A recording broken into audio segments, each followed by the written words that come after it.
we interview Andrew Goldberg about architectural policy, historic preservation, and ACRA. And finally, in honor of the 50th anniversary of Jaws, here are some great white shark facts.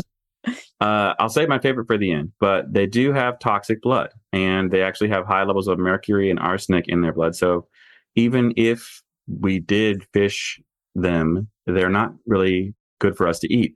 They actually pee through their skin, which also further toxifies their meat.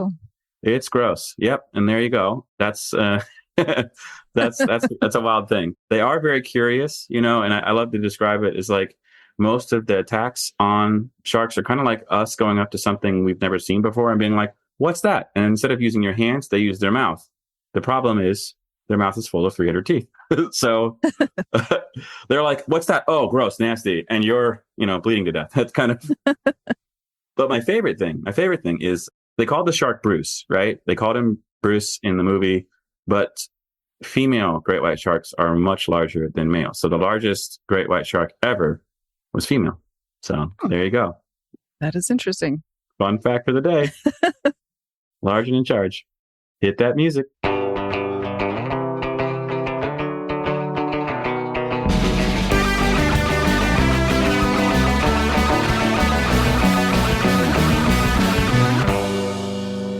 NAEP just completed a pop-up webinar titled Quick Reactions to the Supreme Court's Rulings in the 7-County Infrastructure Case in front of the Supreme Court. If you missed it live, you can listen to it for free. If you are an NAEP member, there are also many trainings that we are doing, many additional webinars we're doing this year. So please do check out the webinar page. It's going to be updated throughout the year as we do. We have another NEPA and more essentials and advanced networking workshop. So please do check those out at www.naep.org. Let's get to our segment.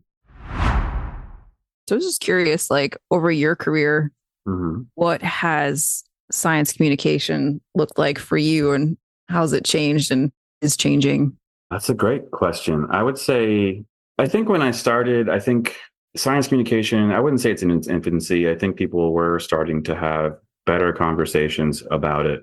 But a lot of what science communication historically was, especially for professionals, was very focused on detail, right? So it would be, let's explain this as intensely and as densely as possible. And, there's always been people like Carl Sagan who are able to take really complicated topics and make them really accessible to everyone and truly are the joys of the world. And, Neil deGrasse Tyson, there are plenty of others that have been arbiters of good science communication. But there's also people who have a hard time understanding the concept. I used to joke that, I have a psychology undergrad degree, a biology master's, and so I'm a biologist that knows how to talk to people.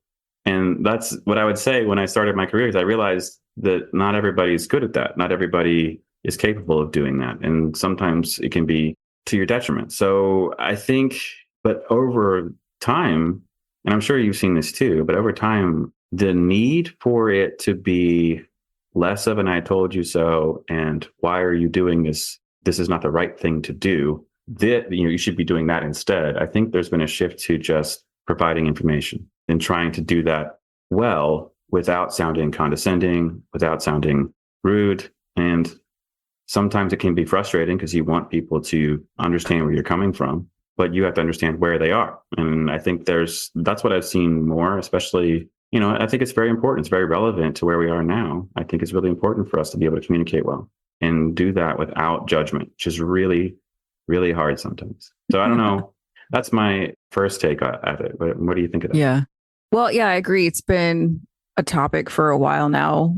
I can't remember the name of it. Even when I worked at the EPC, I could never remember the name of this tool online organization that had resources for science communication. So they had like a data bank of graphics that you could use that included like watersheds and different definitions for terms, climate change. So it was sort of maybe like a Canva for climate for science, but not really. It wasn't like a slick thing you could just grab and pick things, but it did have graphics and stuff that you could pull that were specifically for, which you would go in Canva now and just search like Welland and see what it gives you, right? Right.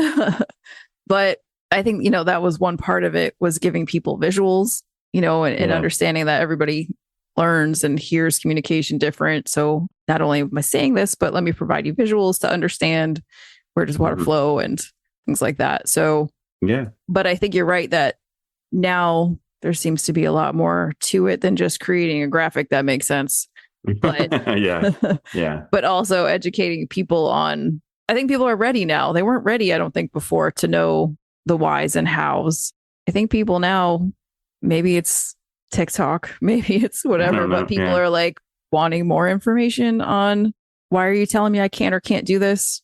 Right. Whereas before it was more just like, no, I don't want to hear it. So I hope that people are looking for more of the source of the information. Yeah. And I think, it's hard to tell like what sources are good. It's harder than ever to tell. I mean, it's funny. We have access to more information than we've ever had, but that not all that information is good. And I think that's the part that's like tough for people. So I remember there was a study about the sun actually going through a cooling phase. So there isn't going to be temperature rise, but the study itself didn't take into account anything other than the sun. Like there are other factors as to why the Earth is going to be the way that it is.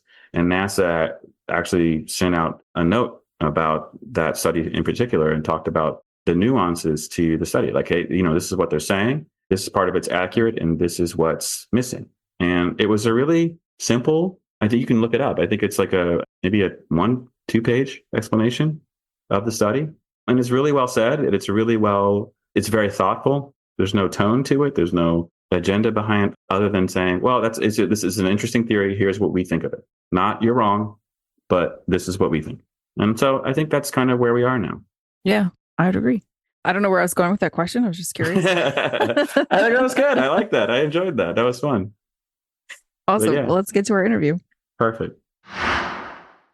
Hello and welcome to EPR. Today we are joined by Andrew Goldberg. Andrew is the American Cultural Resource Association's head of government relations and brings decades of experience in advocacy and environmental policy. Andrew, great to have you. Great to be here. Thanks so much. Of course. Now, so you studied architecture, but then got into campaigns and politics right out of college. Was that always the plan, or did that kind of come up randomly? That was definitely not the plan. My plan was to be an architect. My plan was to be an architect, but I had the kind of really poor planning to graduate from college in the middle of a recession. This was in the early 90s. I'm from New York. I went back home, thought I'd work for architecture firms in New York City for a few years and go to school. But I was calling up firms. This is back in the day. We had these things called telephones where you call people. I'm not sure if people know what that is. But it'd call firms up to say, do you have any openings? And they said, we just laid off 10 people yesterday. So in addition to not having openings, I was competing against folks in there. Ended up doing some odd jobs for a while, but then was always a political junkie, loved politics. And this was the start of the 1992 presidential campaign. That was Bush Sr. and Bill Clinton. Got involved in campaigns just to fill the time, really, but fell in love with it. Fell in love with the excitement and the activism and the engagement, and just kind of went from there, really. So it was not planned at all. It was just kind of where things took me. Yeah. So what kind of campaigns were you working on, and how did that get you onto a path with policy? My first campaign was actually for a presidential primary campaign in New York for a candidate named Paul Tsongas. So remember, who was a senator from Massachusetts and ran for president. And it was great because, I came into the group the first day, and they basically made me head of all volunteers for Long Island, which sounds wonderful. It just really didn't mean a lot, but it was like I was doing stuff. I was running around and getting people to campaign and volunteer, and then eventually was hired on to run a state Senate race in New York, 92. And then after that, decided to move down to Washington, D.C., where I ended up on Capitol Hill, which is where, working on all kinds of policies, everything foreign policy, education, healthcare, environment, of course, you name it. So it was kind of just, following the opportunity and just following that passion, kind of where it took me. And so how did environmental and cultural kind of pop up into becoming a key part of what you do? I mean, part of it was my background, because even though I didn't become an architect, I think those kinds of issues about the built environment, certainly designing the built environment in a sustainable way, city planning, things like that were always something that I was very passionate about. And even when I was on Capitol Hill, if you work there, you have to cover, again, a whole range of issues. But it was always those kinds of issues that really resonated with me. And then after a few years, I basically ended up working for the American Institute of Architects, AIA, the National Association. And so, of course, their, sustainable green building was and is a major topic, historic preservation, all those pieces were there. And it was great because I got to kind of take that initial passion I had, an interest in architecture and the built environment, but apply it towards policy and how government programs and government laws and funding and things could really impact and shape the built environment. So it was kind of a weird sort of way. It was a kind of a natural progression, although it didn't always feel that way at the time. Right. Yeah, but you look back 5 years and you're like, wow, how did I get here? Exactly. It's truly funny how that happens. But, we want to know, we've had some folks on from ACRA before. What do you do with ACRA? Who is ACRA? And is that your full-time job? Do you have another job as well on top of that? Yeah, great question. So, first on ACRA. ACRA is an awesome organization, if I can just say that. I'm biased, but I believe that is true.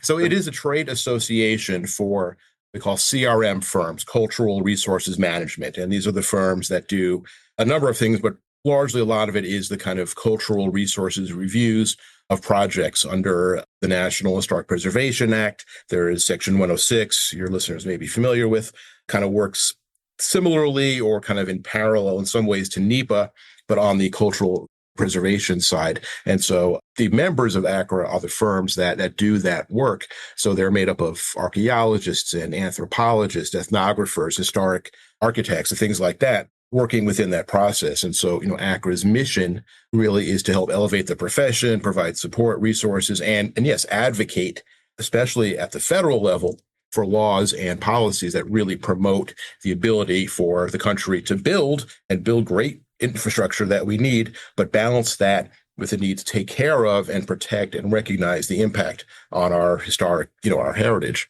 So, it's a great organization. It's young in some ways, 30 years old, but a great group of members, and it's growing, and it's really exciting. But that's just one part of what I do. I have my own consulting firm, so I work with a number of different clients, other associations, primarily on doing kind of federal policy and lobbying and things like that. Gotcha. Well, I mean, it's good to have you here then, because, there's absolutely nothing going on in terms of environmental policy. Yeah, I mean, I am so bored these days. Yeah, really. Right. I just can't think of anything. No, it's so funny. We keep having this conversation. It's like, how are you doing? I'm like, I'm the busiest I've ever been in my life. I don't know. Yeah. It's just so much is going on right now. We've talked a little bit about what's going on with NEPA. We've talked about the 7-county case and that decisions, come out and the way we expected it to. But in terms of historic preservation and environmental review, what are some of those big conversations that you're having with ACRA and with other organizations as well? So really, I mean, there's a lot going on. And so there are a number of different kind of ways that it's popping out. One thing early on that happened is, I'm sure your listeners know, is the president, I think on Inauguration Day, put out an executive order calling for an energy emergency, which called for sort of emergency procedures under NEPA, endangered species, historic preservation, which dramatically kind of accelerates the review process. And so tracking that and making sure that agencies follow the law has been a really big piece of it. So that's one piece. Then there's the staff piece. And as we know, and I'm sure you all know, there's been enormous cuts in personnel across the government. Department of Interior, where a lot of these programs are, is no exception. And that does cause a lot of concern because you're losing a lot of knowledge, a lot of capability. I don't think anybody would argue that the government was perfectly right-sized in terms of staff, but I think the way they kind of gone in with a hatchet, not a scalpel, has really, I think, raised a lot of concerns. And then there's the funding piece. The main way that the federal government provides funding for historic preservation is through something called the Historic Preservation Fund, which Congress appropriates every year. And its money goes to state and tribal historic preservation offices, some other grant programs. That money has not gone out the door yet for this fiscal year. And so we've already seen in the case of Ohio's state preservation office already has had to lay off a third of their staff because the money from Washington hasn't come. And so, we're very concerned about that and working very hard to make sure that money goes out the door. It was provided by Congress, and the administration needs to put it out. They say it's in the works, but it's causing some real issues on the grounds. And that's just part of it. There's a lot of other pieces, but really all of these pieces together really make it harder for us to make sure that we are protecting, preserving, acknowledging, interpreting kind of our history. So, so there's a lot of I think short-term chaos, I think is a good way to put it. And so Yeah. kind of like trying to sort out what are the long-term implications. And so what would you say from what you've seen, where do you expect things to be going? I mean, that's a great question. And, I wish I had kind of that crystal ball that could really say how things play out. I don't know, but I think, but my real concern is, particularly in the case of cultural resources, is cultural resources are not a renewable resource, right? You have sites that are important to history, something like Chaco Canyon in New Mexico, or African-American burial grounds throughout kind of the East and the Southeast. If we lose these treasures, they're gone forever. And while I think we all agree that, yes, we need to build, we can't say we can't build anything. We need to be in a position to really be able to tell the full American story. Next year is a pretty important year for the country. It's the 250th anniversary of the Declaration of Independence. And there's going to be a big celebration for that. And so one of the points that we've made all along is that at any point, it is important to make sure we're telling our full American story. But especially now, as we go into this anniversary year, we want to make sure we can, because if we lose those assets and we lose the expertise in federal agencies to be able to work with the process to make sure that we are monitoring and assessing the impacts of projects, we can't get those back. And so it's really important in the long term that we work right now to make sure that, yes, reform, make the process work better, faster, everything like that. But let's not lose the fundamental goal of principle that we need to take care of our history. Yeah, that's a great point.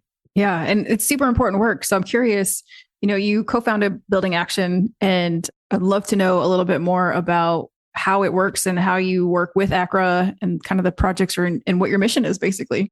Sure. So Building Action is kind of a separate project, but it's all kind of related. So this is something that came out of work I did when I was at AIA, and the architects have been and are kind of leaders in kind of sustainable building. So when I worked for AIA, there was a member of Congress, Russ Carnahan from St. Louis, who founded, while he was there, first of all, he was chair of the Historic Preservation Caucus, and he's still very active in preservation. He also founded the Congressional High Performance Building Caucus. It's a mouthful, but it's a caucus of members of Congress designed to really look at issues about how we can make our building stock better. I mean, buildings account for about 70% of electricity use in the country, almost half of the carbon output. So they're very important to the discussion about the environment and sustainability.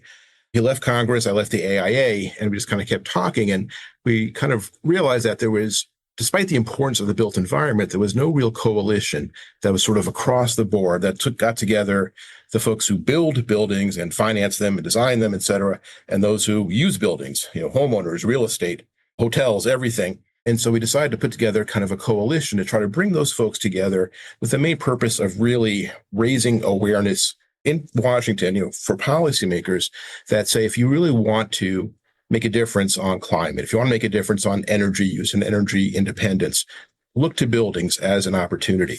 And so we founded this. Actually, our first, our kickoff event was going to be in March of 2020. We had an event planned. Great timing. All out. Yeah, great timing. Yeah, that event did not take place. I can't imagine. Unfortunately. Yeah, I don't know. Just something that happened that month. I don't remember.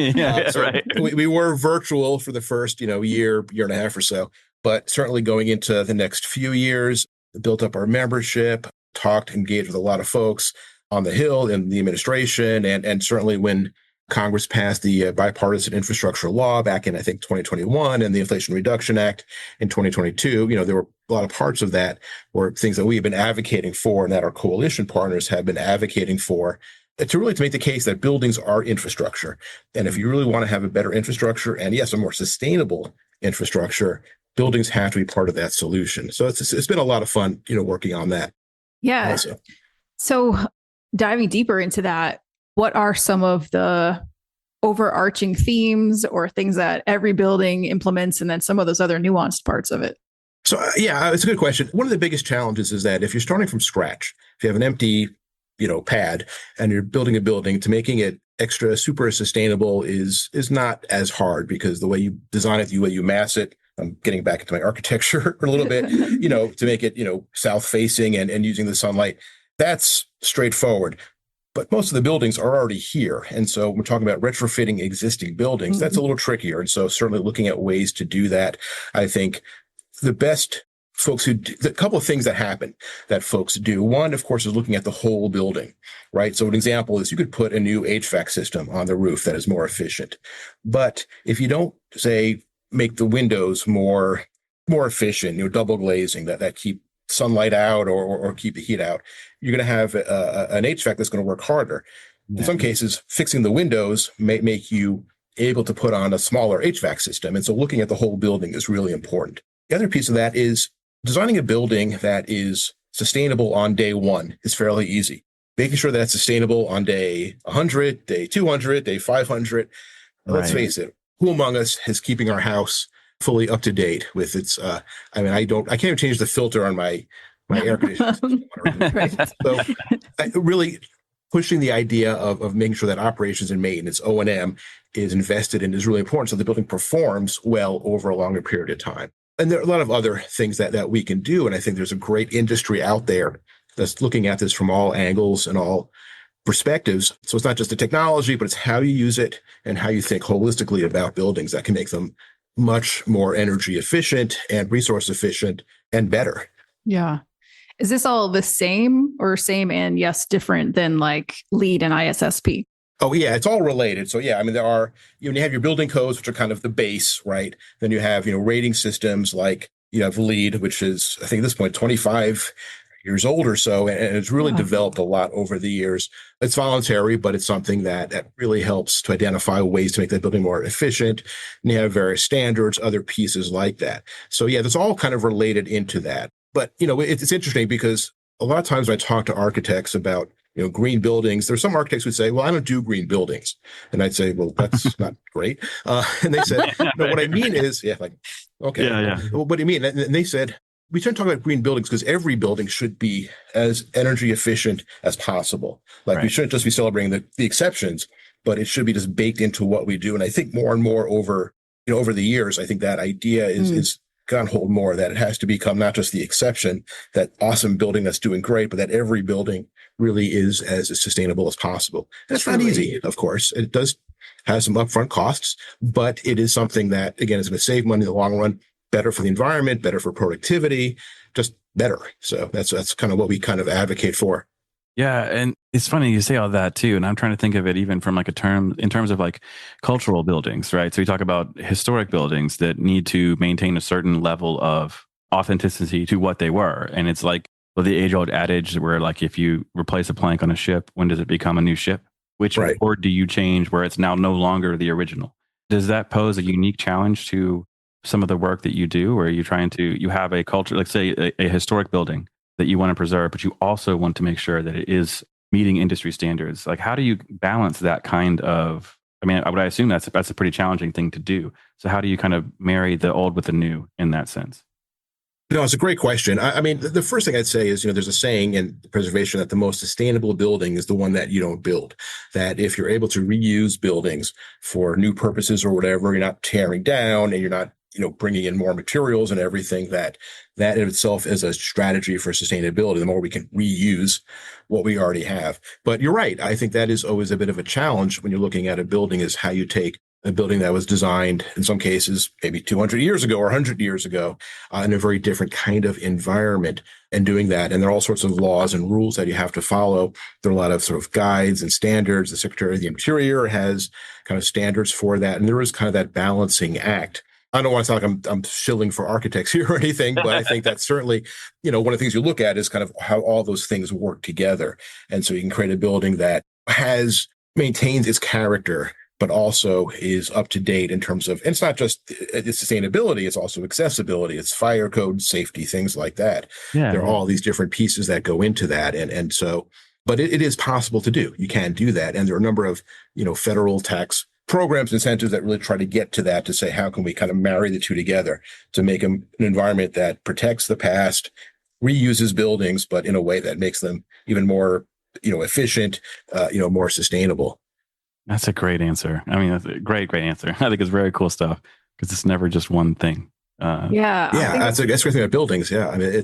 My first things I did AIA, for example, as I worked with GSA on a project, this was after Oklahoma City, after 9/11, and how you make buildings also more secure, but do it in a way that's not creating kind of a fortress. And, you think about all these things. So, for example, if you're looking at kind of space, you'd say, well, the best thing for space sustainability is you put the parking lot or a parking garage under a building, right? That saves space. You're not having surface parking lots. Well, the security folks say that's a risk for security measures. So, finding ways to kind of balance all these different goals in a building. That's kind of, we say, a high performing building. That's really what it means, that it manages to be accessible, safe, functional, everything else at the same time.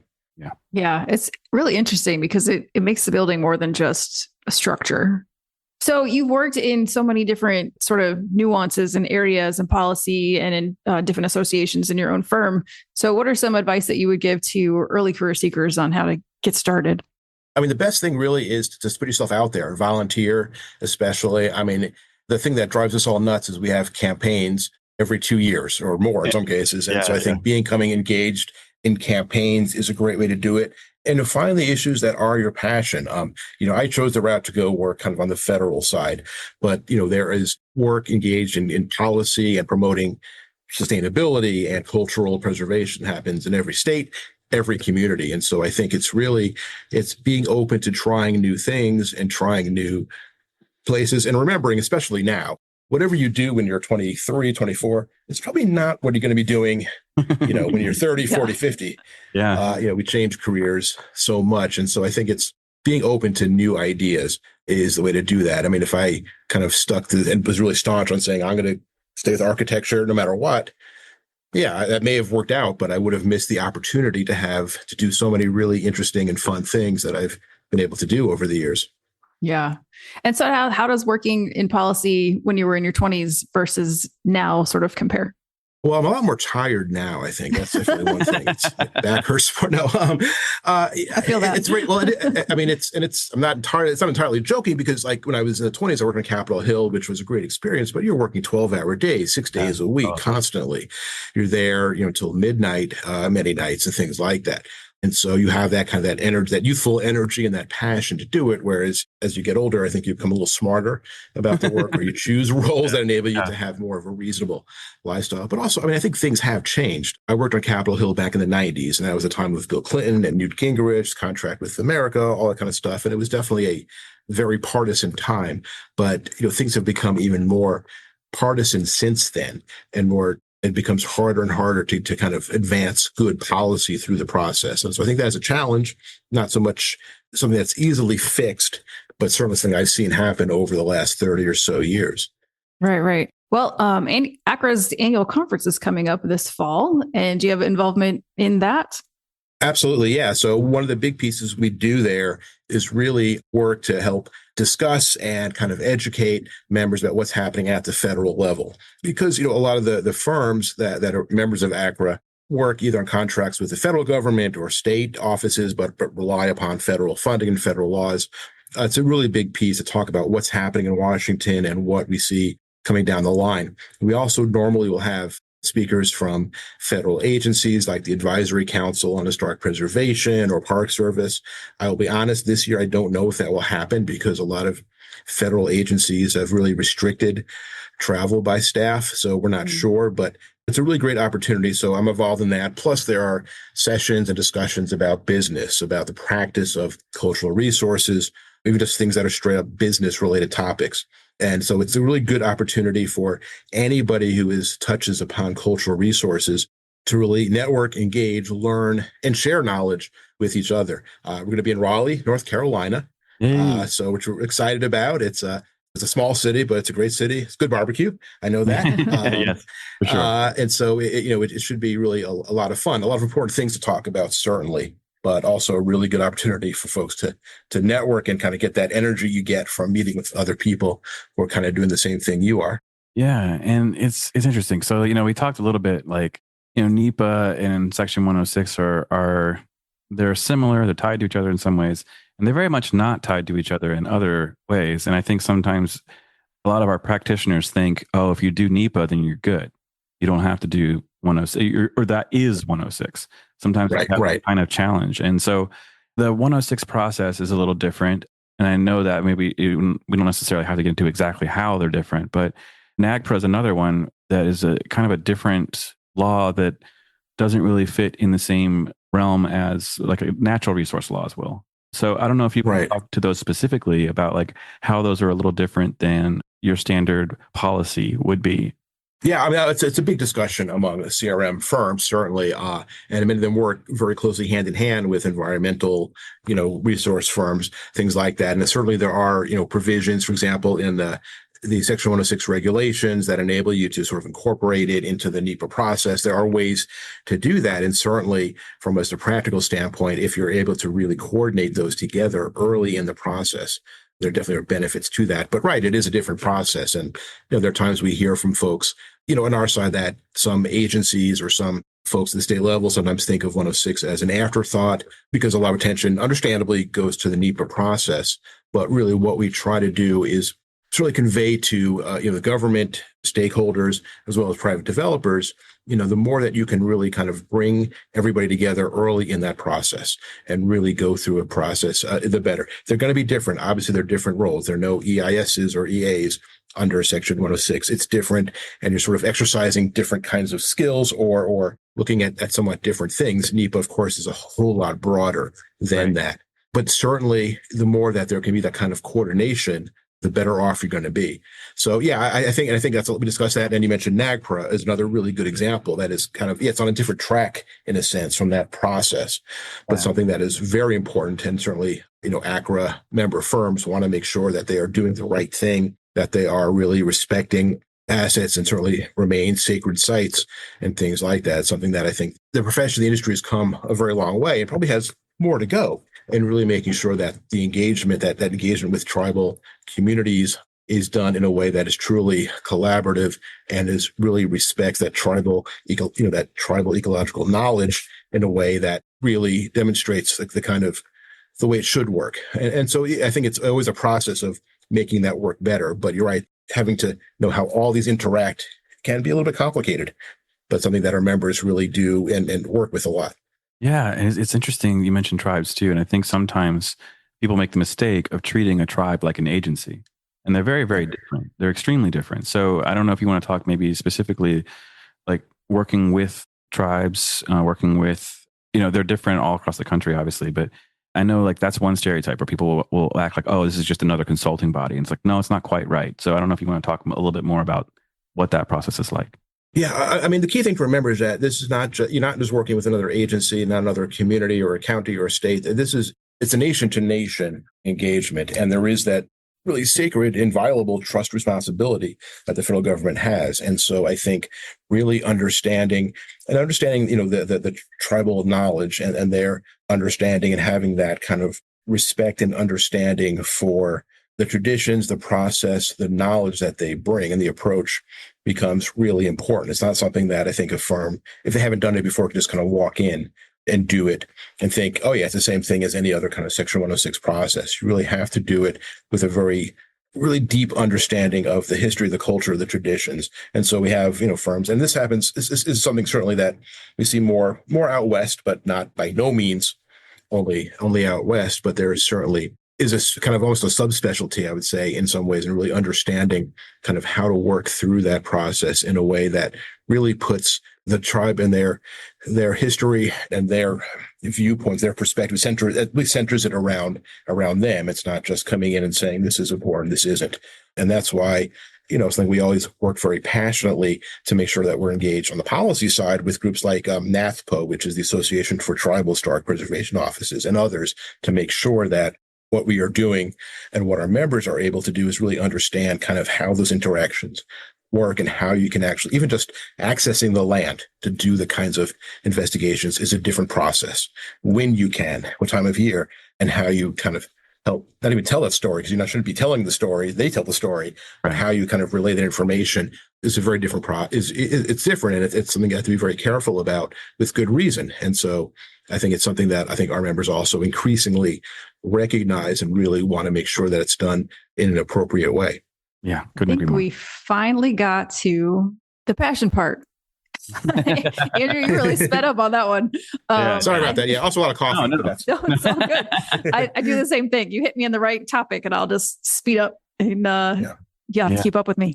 But that makes me think, though, you've mentioned the word passion a couple of times in here. And I feel like, so as environmental professionals, there's a lot of different things that connect us, the type of work we do, the passion for the work and the impacts that we make. But I think even within ACRA and cultural resources, there's a different specific type of passion and policy for that work. Like, I don't want to do policy. I don't care I don't care what's happening in the news. I don't have the energy to care. Right, I'm a very emotional person. It would take a toll on me. So what do you find is what drives your passion? A lot of people, I think younger people now too, are struggling with this quote unquote find your passion term. Like, how do you see it?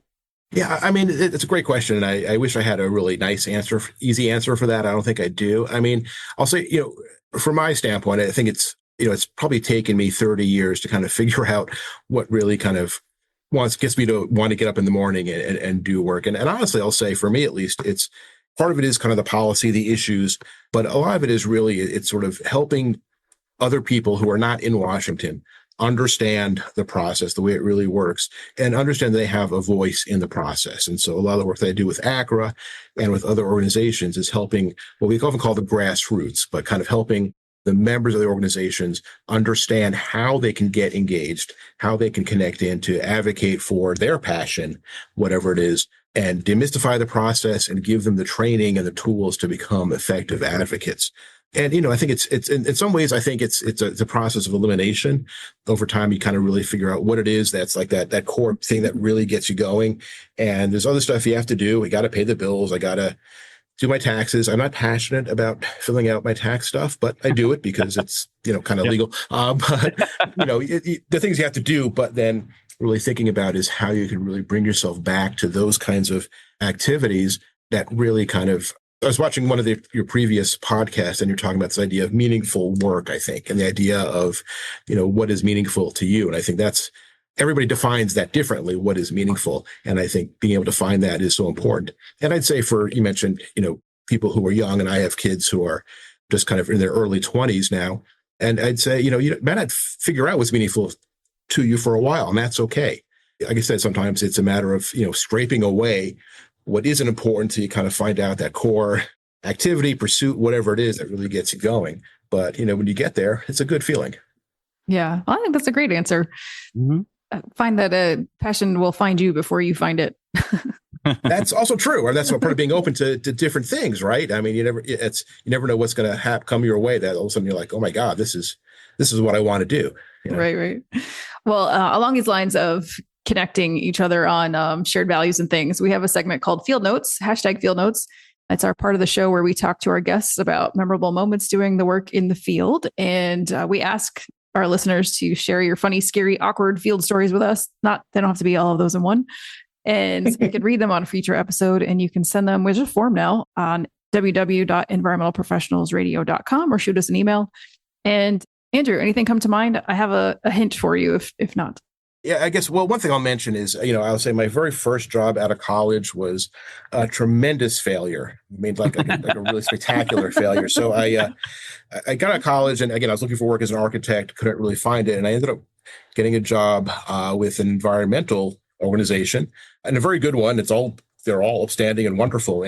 But the job was to basically go door to door and knock on people's doors and ask for money, to raise money for it. Again, a great cause. It was about some state level environmental issues. Great cause, good people. I was terrible at it. The idea of knocking on a stranger's door and asking them for money. I mean, I noticed I wasn't cut out for it when I'd knock on people's doors and just pray they weren't home, or I hear like a dog bark. Like, oh, there's a big dog somewhere. I can't go here.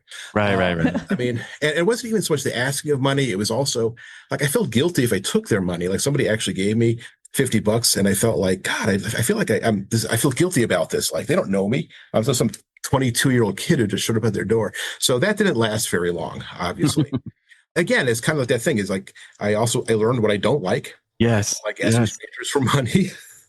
Some people are very good at that.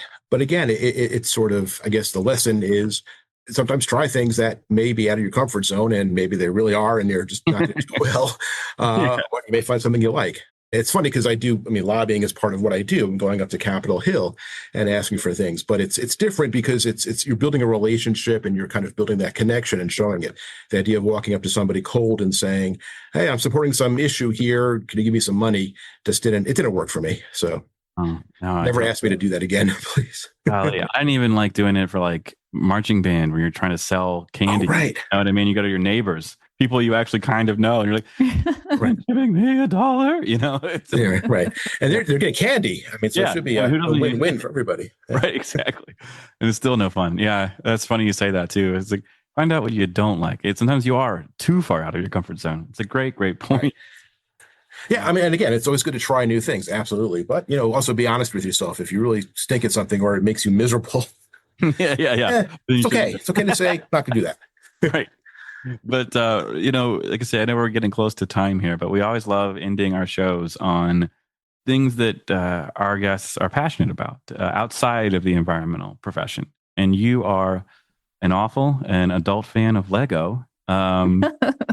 And you even A-full is better than awful, I guess. Yeah. I just wanted to say it. That to me is always. You're such an awful person. I know. The joke was there. I couldn't get away from it. Yeah. But you even built a model of falling water. So is that like a lifelong hobby? Is that something that you kind of had? Wait, what is a model of falling water? What's falling water? It's a building? It's a building, right? So it's the Frank Lloyd Wright. It's in Pennsylvania. Yeah. It's the house that hangs over the waterfall. That's what I suspected. Literally, shout out to my mom, her favorite building in the world. So I have to say that. There you go. Excellent. All right. Yeah.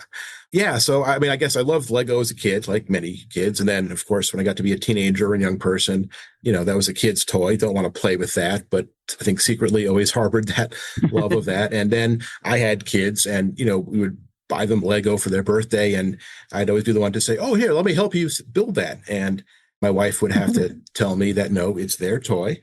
Right. So eventually she started buying me Lego for my birthday. And I guess I just decided about a couple of years ago, I love Falling Water. It's a great piece of American architecture. It's so unique, such a great interplay between nature and kind of the built environment. And I decided, why not? So I took over our kitchen table. I went online. I found there are all these stores like in Europe where you can like buy pieces of Lego for less than the official. We would get these packages from like Slovenia and Poland filled with Lego pieces. And I built it on our kitchen table, put lights into it and stuff. And it was a lot of fun. But I'm finding there are lots and lots of people, and maybe it's a Gen X thing. I don't know. It's our age or something that, a lot of adults really enjoy playing with it. And it's partly it's creative, it's building related, of course, but it's also a lot of fun because if you mess up, you just pull them apart and start over again, which is always makes it very easy. That's very cool. I love that so much. That's awesome. And yes, I have stepped on many, many pieces of Lego. And it really hurts. Right. Son of a, yeah. Totally. Exactly. Yeah, I remember that from my childhood for sure. And I feel like I remember my parents having a couple winces on that too. Yeah, exactly. Well, we are running out of time. Is there anything else you'd want to talk about before we let you go? No, that's it. Just really thank you so much. I know this is a challenging time with a lot of things that are happening in Washington, and it feels very chaotic, confusing. I think we're going to get through this, okay? I really think that the more that folks, whether you're part of NAEP, ACRA, other organizations, being engaged, paying attention, as uncomfortable as it may be sometimes, really helps to make sure that we can advance good policy. It may take a while, but look, I'm an optimist, and I think that we are going to get through some of these challenges and address them in a way that we'll be able to really do more for the environment, do more for cultural preservation, and make the world a better place. It just, might take a little while, but we're going to get there. Thank you. I think those are excellent words to leave on. So at that, where can people get in touch with you? So I guess the best way is my email address, by email, I guess, which is andrew@agoragov.com. It's AGORAGOV.com. This is my firm's, email. And and I'm always love to talk to folks about politics, advocacy, the environment, baseball, whatever you want. Lego, of course, mostly right. Lego, but happy to do that. Awesome. Thank you. Thanks for being here. Thank you so much. That's our show. Thanks to Andrew for joining us today. Please be sure to check us out each and every Friday. Don't forget to subscribe, rate, and review. See you, everybody. Bye.